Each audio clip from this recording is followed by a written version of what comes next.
I love these coaching principles. I think they're really useful for all coaches to have front of mind. So these come from Jenny Rogers, 2012.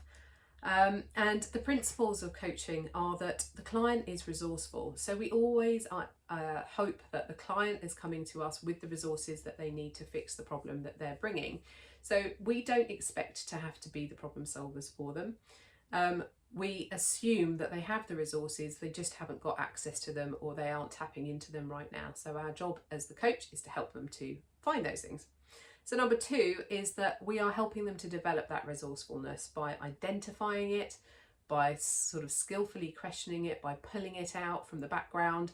Sometimes it can be really useful to find resourcefulness from other areas of life. When a client is struggling in a particular area, there are often other areas that have similar useful experiences that they can draw from and pull across, or prior experiences from earlier in their life. Coaching addresses the whole person, so the idea is that we're working in the past, the present and the future, work and private lives. We're not just only focused on one of those aspects. We are trying to deal with the person in a holistic manner.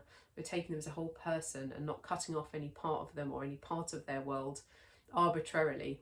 We're meeting them exactly where they are. The client sets the agenda, so this is really important that, you know, we as the coach, we might have an idea about what's useful for the client, but actually if the client wants to talk about something different, then that's absolutely the right thing to do. So the client is always in charge of what the conversation is going to be about in that day.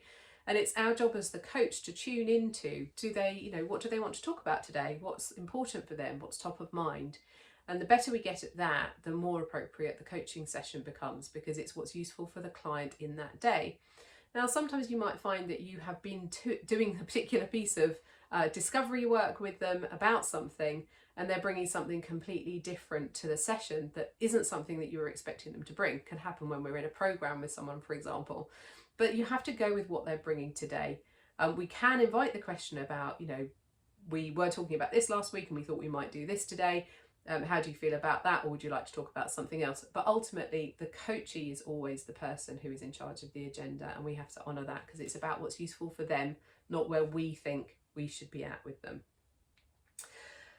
Another really important principle is that the coach and the client are equals. So we're not coming into this space going, oh, you need to listen to me, I'm the one with all the expertise, I've been in your situation before. That's actually not that helpful for the client. So what we're trying to do in terms of like good quality coaching is to make sure that the client feels like they are equal and that we are not inadequate, and that we're neither inadequate nor over the top important either. We are both equal. We're starting on an equal footing. We both have a right to equal space and respect. And then finally, coaching is about change and action. So sometimes we can get a little bit lost in things in coaching sessions, and this principle is really helpful in just trying to remind us that actually what is coaching all about? It's about change and action. It's about moving things forwards.